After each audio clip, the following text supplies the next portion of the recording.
The sun burned high in the alien sky, its pale orange light casting long shadows over the cracked stone ground. At the center of the ruined town square, a girl lay chained. Her arms pulled tight behind her back, her legs bent awkwardly. Dried blood streaking down her face. Her skin was bruised, her body weak, and her lips too dry to speak. No one came to help her. Not one soul even slowed their steps. Some spit as they passed, others looked away quickly, pretending she didn't exist. The town called her thief, liar, and shame to her kind. But the girl's name wasn't any of those things. She had a real name once, a gentle name whispered by her mother before everything was taken from her. Now, even she had forgotten it. Children had thrown stones at her earlier, laughing when she flinched. Elders watched from doorways, their eyes cold. She had been here for 3 days, without food, without water. Her punishment was meant to be a message. This is what happens to traitors, in truth. She had done nothing wrong. She only tried to stop the hunger. Tried to speak truth, but the council hated truth more than lies. So they dragged her here, chained her to the post, and left her to die slow, then, late in the day. The sound of footsteps echoed on the stone.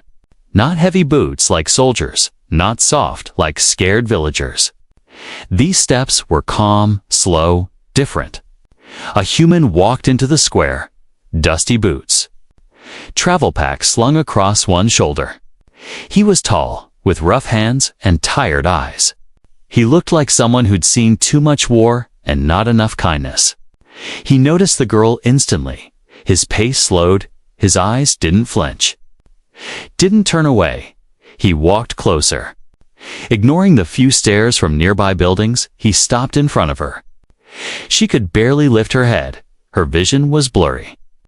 But she saw his shadow fall over her. She expected him to spit too, or laugh, or ignore her like the others. But instead, he knelt. "Can you hear me?" He asked softly. The girl blinked once. Her throat burned. She tried to nod, but the chains were too tight. He pulled a small canteen from his belt, uncapped it, and carefully tipped it toward her lips. She flinched at first, but then drank.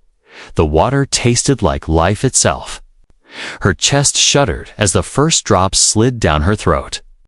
A voice rang out from across the square. "Don't help her, human. She's filth." Another voice joined in. "That one is cursed. Let her rot." The human looked up slowly. His face didn't change.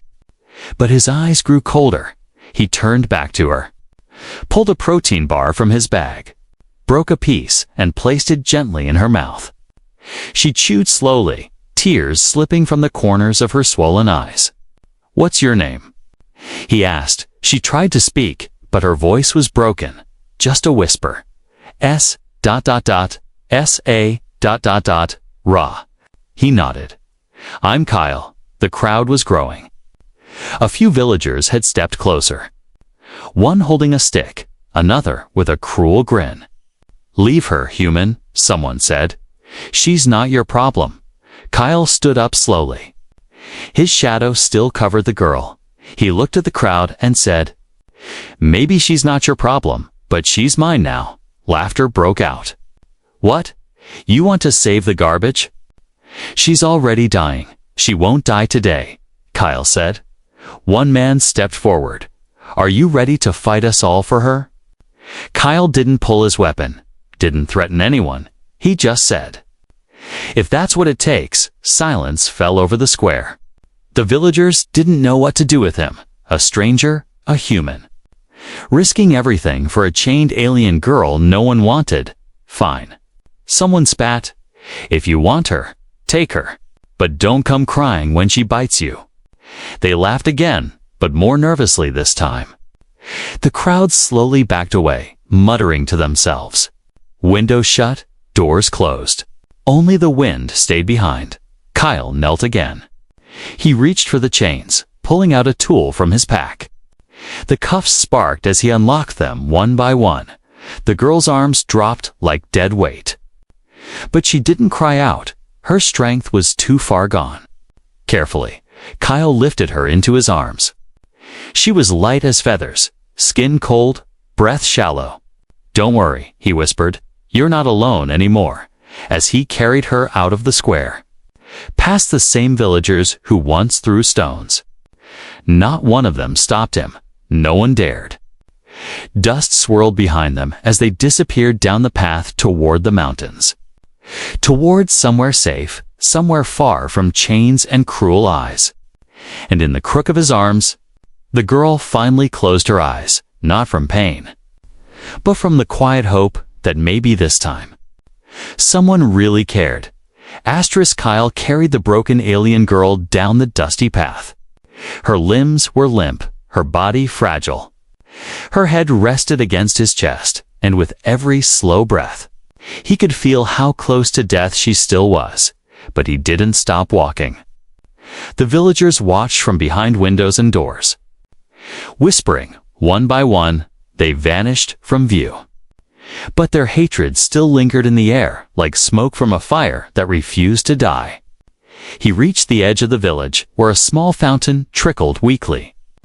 He sat her down against a stone wall, gently unwrapped his cloak, and placed it over her bruised shoulders. She shivered, but didn't resist.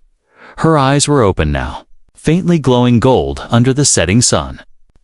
A group of figures appeared from the side path. 5 villagers, armed with wooden rods and sharp sticks. One of them was tall and thin, a long scar running down his face. He pointed at the girl with a look of disgust. "You can't take her." "Human," the scarred one said, "she's ours. Her punishment isn't over." Kyle stood slowly. He didn't pull a weapon, but he didn't back down either. "She's barely alive," he said. "You left her to die." "That's not justice. She's a traitor," another snarled. "Tried to expose the council, stole food from the reserve. She belongs to the chain. Not to you." Kyle looked down at the girl. Her lips moved slowly, barely able to whisper. "Don't. Let them take me. Top. Please." He stepped in front of her, raising a hand calmly. "She's under my protection now." The scarred man laughed. "Protection? You're just a traveler. You don't know what she did. You don't know what she is. She's someone who needed help," Kyle replied. "That's all I need to know." One of the villagers lunged forward, swinging his stick toward Kyle's side, but Kyle was faster. He dodged, grabbed the man's wrist, twisted, and dropped him to the ground with a grunt. The others stepped back in surprise. "I don't want to hurt anyone," Kyle warned, "but I won't let you take her." The scarred man's face twisted with hate. "Fine," he spat. "You can have her, but she'll bring trouble. Human sympathy won't save you when the council hears of this." With that, they turned and disappeared into the shadows, their footsteps fading into the wind. Kyle knelt beside the girl again. She was shaken not from cold, but from fear. "I'm sorry," she whispered. "They'll hurt you because of me." He gave her a small smile. "Then let them try. I've faced worse." Carefully, he lifted her again, this time her arms weakly wrapped around his neck, a silent thank you in her touch. He carried her through the hills, away from the village, past dead trees and broken fences. Finally, they reached a small abandoned hut, wooden walls cracked, roof bent, but safe. Inside, Kyle lit a small heater from his pack, boiled water, and made broth. The smell filled the cold room, and the girl stirred with interest. He fed her slowly, spoon by spoon. Her hands still trembled, but her eyes stayed locked on him, filled with confusion and something else, hope. "Why are you doing this?" she asked in a soft, broken voice. "You don't know me?" Kyle looked into her eyes. "Because no one else did." She blinked fast, tears slipping down her cheeks. "They called me liar, thief. I only wanted to tell the truth. I wanted to feed the children in the lower sectors. But they said I betrayed them." "You didn't," Kyle said. "They betrayed you." Silence filled the room. broken only by the hum of the heater. Kyle stood and placed more wood inside it. The warmth slowly spread, easing the ache in her bones. "What's your name?" he asked gently. She hesitated, then said, "Soraya." He nodded. "That's a strong name." Her lips curved into the faintest smile. The first she had shown in many days. Her voice was still weak, but her spirit began to flicker back to life. As the night deepened, the wind howled outside the hut. Kyle sat beside her, watching the door. Always alert, always ready, he had given her warmth, food, safety, but most importantly, he had given her something she never thought she'd find again. Someone who stayed. And though Soraya still felt pain in every part of her body, and fear still lingered in her heart, one thing had changed. She was no longer alone. Morning came slow and cold. Light leaked through the cracks of the old hut and outside. The mountains were covered in mist inside. Soraya stirred on the bed of blankets Kyle had laid out the night before. Her body still hurt, but the shaking had stopped. And her eyes, though tired, no longer looked empty. Kyle sat near the fire, sharpening a dull blade with slow, careful strokes. He hadn't slept much. Every sound outside made him alert. He knew what would come next. Soraya sat up with effort. "You stayed," she said softly. He looked over his shoulder and gave her a small nod. "Told you I would." She stared into the small fire. "They won't let this go. The council will send someone. Maybe worse than those villagers." Kyle didn't answer, but his silence told her he was already thinking about it. He tossed another piece of wood into the flames and handed her a warm drink. "You'll be stronger today. We need to move soon." She nodded, sipping slowly, her lips still cracked, but her hands didn't shake as much now. Suddenly, a low humming sound filled the air. A flash of light streaked across the mountain sky, then another. A small ship hovered in the distance, black and sharp. With red markings along the wings, Soraya's face went pale. "That's a council scout," she whispered. "They know." Kyle stood quickly, stuffing supplies into his bag. "We're leaving now." He helped her up and wrapped her in his thick coat. She limped beside him as they exited the hut. The sky was louder now, the ship circling like a hawk watching prey. They ran through the rocky paths, dodging trees and old ruins. Kyle kept his arm around her, helping her move faster. Soraya tried not to slow him down, but her body was still weak. A warning shot exploded nearby, scattering dust and leaves. A deep voice came through the ship's loudspeaker. "Surrender the traitor, human, and you may walk away." Kyle didn't stop. He pulled Soraya behind a fallen wall and waited. The ship hovered low, scanning the area. Red lights danced across the rocks, searching. Kyle checked his weapon, just one old blaster and a shock knife.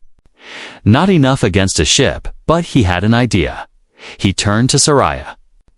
"There's a pass just over that ridge. On the other side is a cave. Go. I'll lead them away." Her eyes widened. "No, I won't leave you. You have to. They're here for you if they catch both of us." "Everything's lost." She clutched his arm. "They'll kill you." Kyle gave her a calm look. "Maybe, but they won't get you. That's worth the price." He placed something in her hand, a data chip. Small and warm. "You hide this, it's proof of everything. Show it to someone who still cares about truth." Soraya stared at the chip, then at him. Her throat tightened. "Why are you doing this for me?" "Because someone should have done it sooner," he said. "Now go." She hesitated, then leaned forward and pressed her forehead to his. A quiet, ancient gesture of her people. Then she turned and disappeared into the trees. The scout ship landed nearby.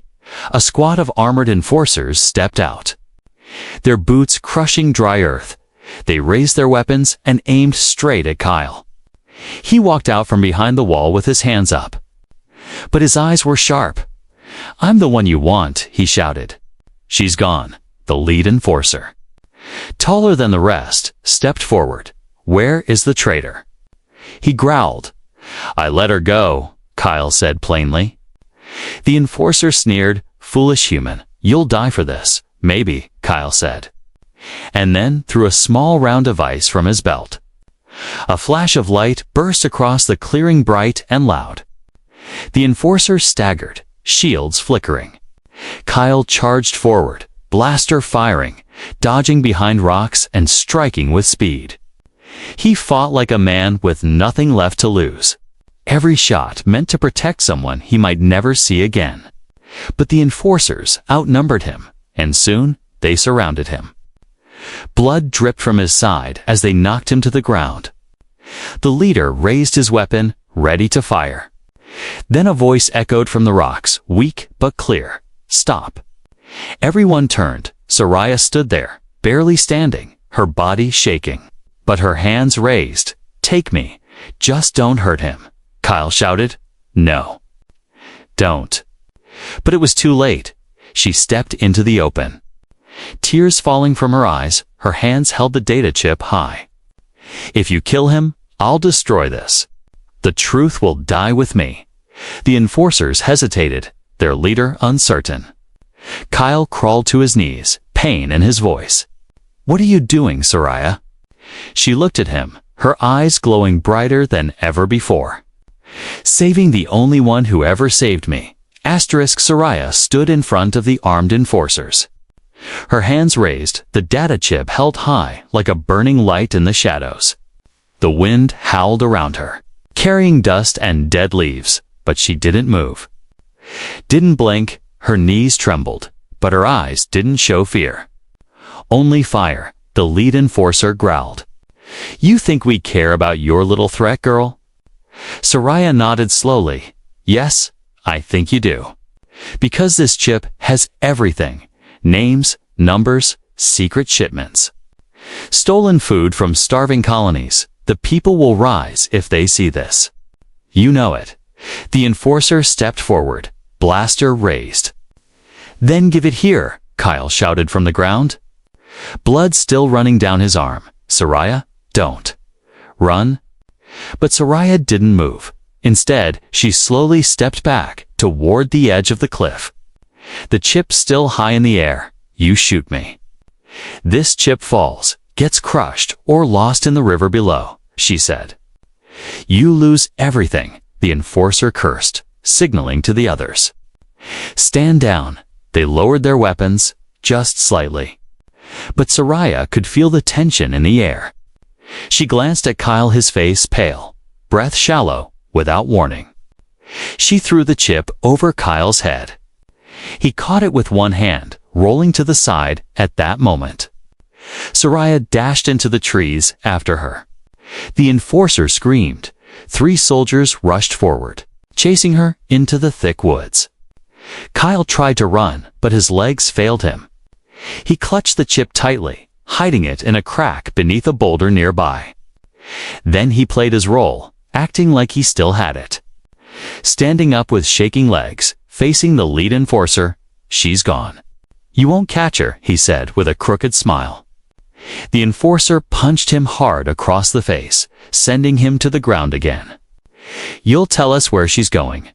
Kyle laughed through bloodied lips. "I'll tell you nothing. Meanwhile..." Soraya ran, thorns tearing at her legs, branches whipping her arms. But she didn't stop. Her lungs burned and her heart raced. She remembered the path Kyle had described, the one that led to the old rebel shelter deep in the cliffs. She followed the narrow trail between jagged rocks, every sound behind her like thunder. She stumbled once, falling hard, but got back up. Her people were watching from somewhere beyond the stars now, and she couldn't fail. At last, she saw a 10-old metal door half covered in vines. Rusted but still strong, she pressed her hand against the panel beside it. Praying it would still open, a weak hum responded. Then a small green light blinked. The door creaked open, and she slipped inside. Just as the voices behind her got closer, Inside, the shelter was cold and dark. The lights flickered on slowly, revealing metal walls. Old supplies and broken equipment, but it was safe, for now. She collapsed beside an old generator, her chest rising and falling like a wave in a storm. Her fingers curled into fists as tears rolled down her cheeks, not from pain, but from rage, sorrow, and a strange kind of hope. She whispered to herself, "I made it, Kyle. I made it." Back near the clearing, the enforcers beat Kyle again, demanding the chip. But he stayed silent, even as blood soaked his shirt. He looked up and smiled again through swollen lips. "She's stronger than you think," the leader growled. "We'll find her, and when we do, we'll erase her." "No," Kyle said, "you won't." Because someone's finally listening later that night. After the enforcers left to begin their search in the mountains, a figure moved quietly in the shadows. It was an old alien woman, covered in rags. Ignored by the world, but she had been watching. She found Kyle barely conscious near the boulder. She knelt and whispered, "You helped her? I'll help you." She carried him to her cart and hid him beneath blankets. Wheels rolling softly over dirt paths into the deeper forests. Meanwhile, in the shelter, Soraya found a dusty terminal. She powered it up and inserted a backup drive Kyle had given her. The screen lit up with real files, the evidence of the Council's crimes. She stared at them for a long time, hands shaking. Then she took a breath and pressed upload. The data began to send slow but steady in to the old rebel network that still connected hidden colonies across the stars. She watched it reach 10%, then 22%, then 40%. Tears filled her eyes again. "You did it, Kyle. We're doing it together." She sat down beside the console, gripping her knees. And though the world outside still wanted her dead, and the enemy was closing in, something inside her had changed. For the first time in her life, she felt like someone who mattered. Inside the cold shelter carved into the cliff, Soraya stared at the blinking screen. The upload was almost complete. Her fingers hovered above the console, her breath held. Every second felt like a heartbeat in a storm. The proof of the Council's crime-stolen food, secret executions. False trials was finally being sent across the rebel network. 70%, 84%, 92% outside, thunder cracked. But it wasn't from the sky. It came from the Orengans roaring in the distance. A black Council dropship screamed across the sky. Heading toward the mountains, they had found her.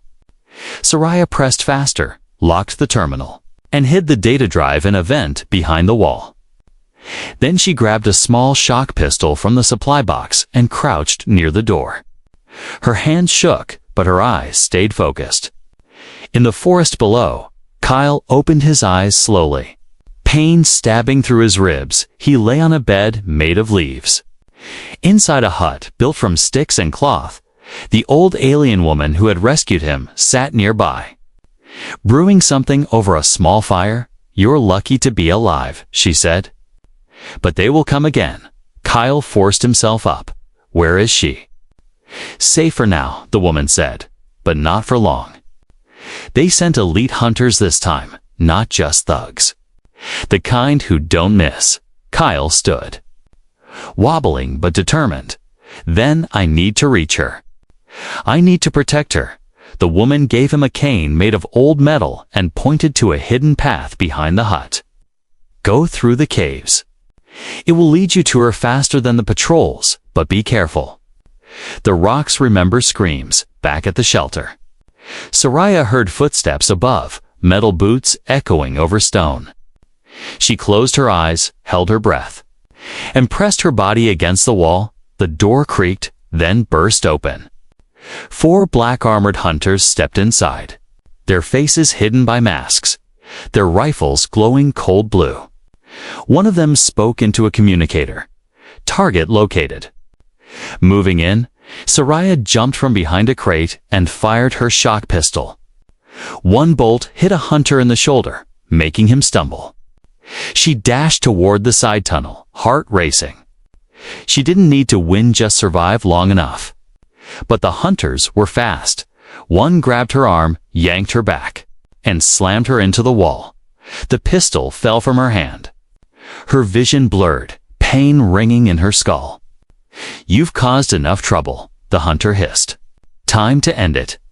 Suddenly, the roof shook. A deep growl echoed through the cave, then boom. A rock slide collapsed the tunnel behind them, and out of the dust, a figure limped forward, cloak torn, face bleeding. Kyle, he raised a blaster and fired 2 quick shots. One hunter dropped, another ducked behind cover. Kyle took a hit to the shoulder, but kept moving. Pain ignored, Soraya crawled across the floor, reaching for her pistol. Kyle reached her first and helped her up with his free arm. "You all right?"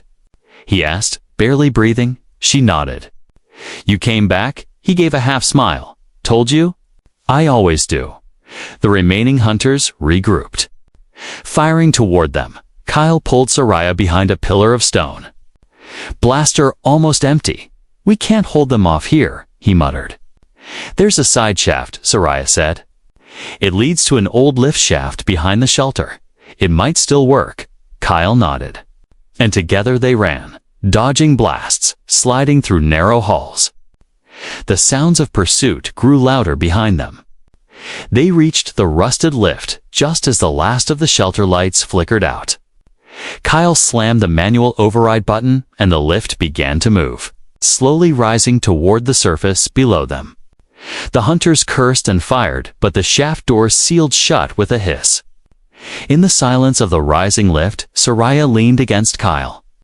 Her face streaked with sweat and dust. "You're bleeding again?" she said quietly. "So are you," he whispered back. They both laughed, just a little. Just enough to remember they were still alive at the top. They exited into a narrow crevice high in the mountain.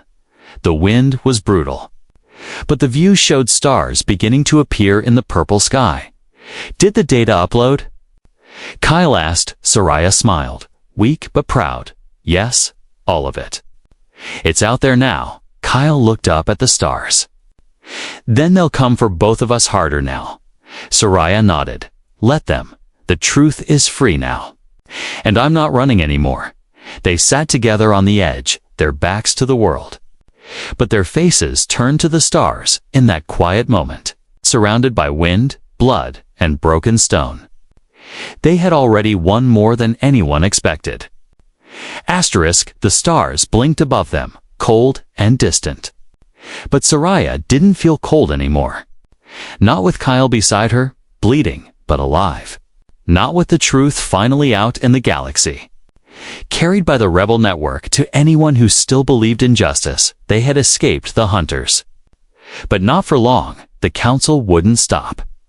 They would send more ships, more killers, more lies. But something had changed inside her now. Something powerful. She stood slowly, staring out over the mountains.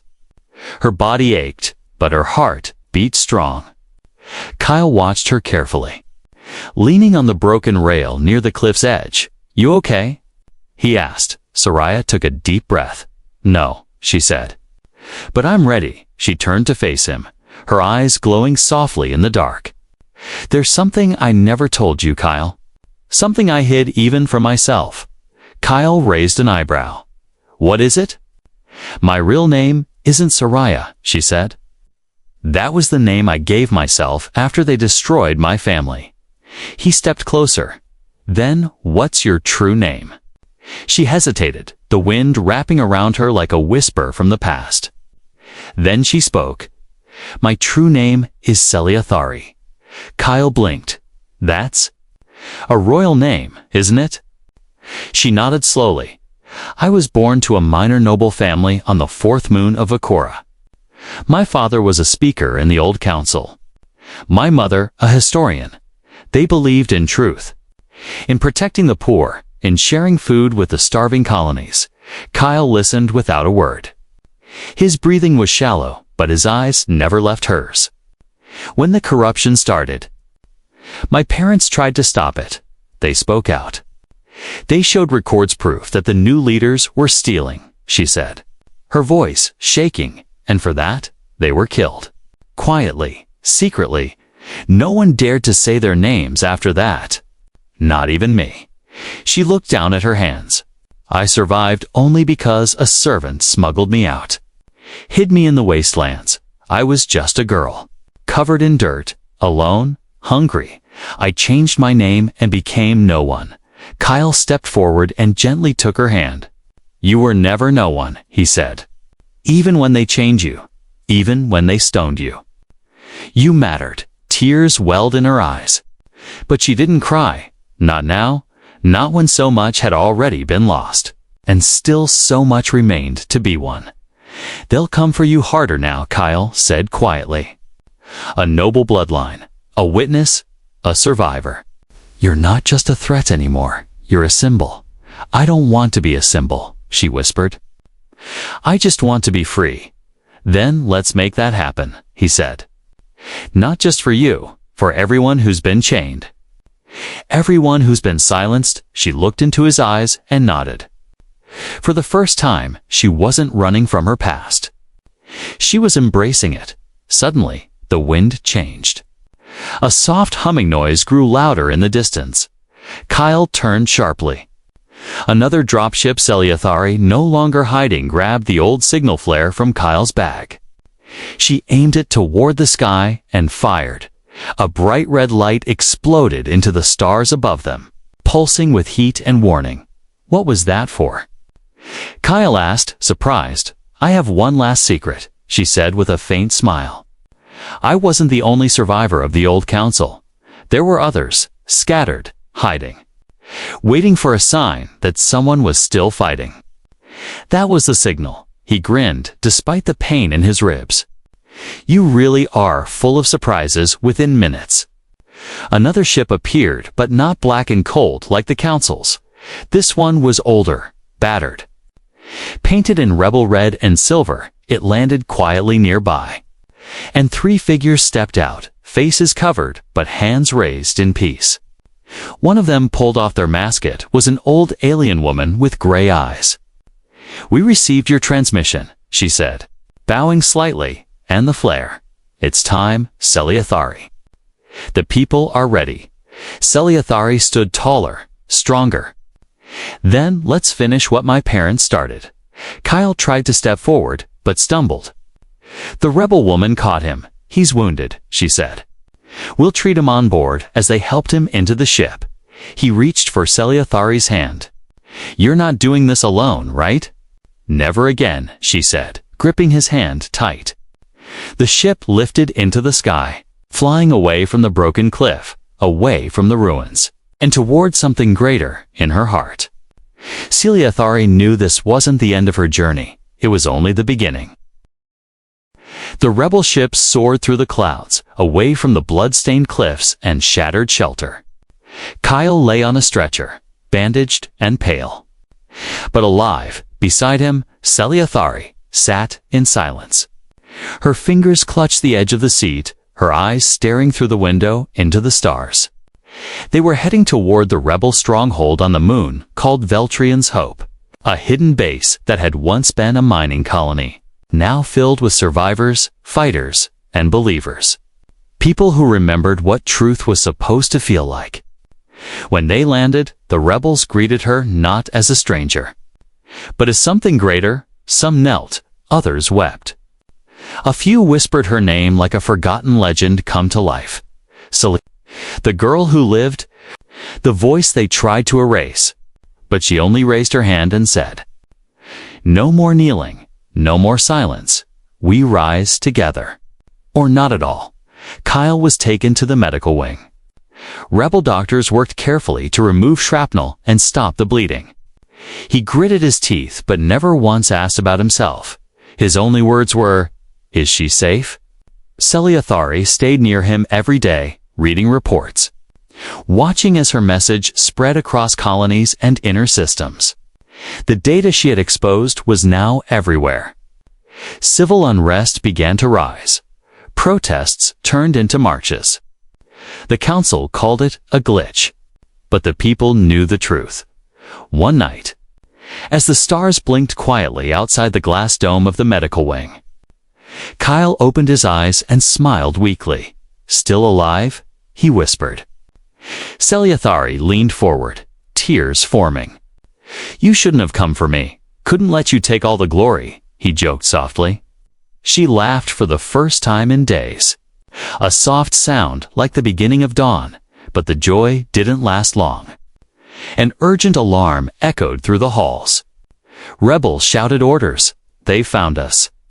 The Council's fleet is here." Ships filled the skies above Veltrian's Hope, dark and silent, like a swarm of shadows blotting out the stars. The stronghold trembled with power as explosions lit up the horizon. The Council had come for war, inside the command chamber. Seliathari stood in front of a screen. Maps blinking red, she wore armor, now old rebel gear. Slightly too big, but she moved like she was born in it. "We don't have enough ships to fight them," a commander said. "They'll break through in minutes, then we don't fight them with ships," she replied. "We fight them with light." She tapped into the old broadcast system, the one linked to hundreds of rebel outposts, satellite stations, and pirate radios. She stood before the camera, eyes steady, and spoke. "This is Seliathari, daughter of Vakora, survivor of the Purge. Witness to the lies," she said. "They tried to chain me, to silence me, but I am still here, and I am not afraid." Her voice echoed across the systems.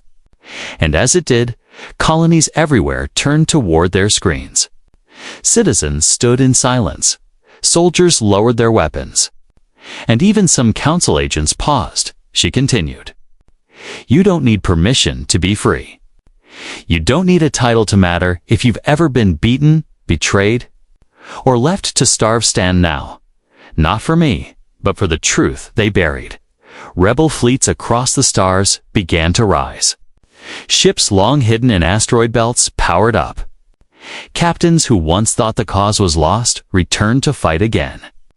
Veltrian's hope glowed brighter than ever before, but just as hope surged, a final wave of council dropships broke through the outer shields, headed straight for the dome where Kyle was being treated. Seliathari turned fast. "Protect the dome," she ordered. "Kyle's in there." She ran through the halls, past guards and medics, grabbing a blaster along the way as she reached the entrance. The glass walls cracked from impact. One enemy ship crashed just meters away. Blaster fire lit up the room.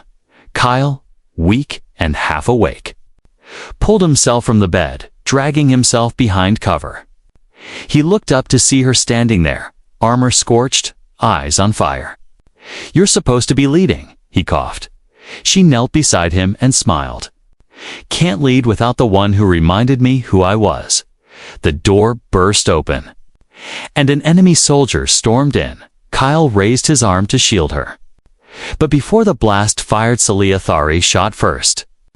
The room fell silent again. Outside, rebel forces pushed back. Not just here, but across dozens of systems. The council began to collapse, not with fire, but with truth, and truth, once seen, could not be unseen. Later, as the stars calmed, and the final battle quieted, Seliathari walked into the central square of Veltrain's Hope. No longer hidden, no longer afraid, people gathered from all sides, cheering, crying, kneeling once more. But she raised Kyle's hand into the air and said, "This is the man who stood when all others walked away. The one who helped me rise when I was broken. The one who reminded the galaxy what mercy feels like." Kyle blinked, stunned. "I just gave you water, and you gave me back my name," she whispered. And the stars, for once, seemed to listen.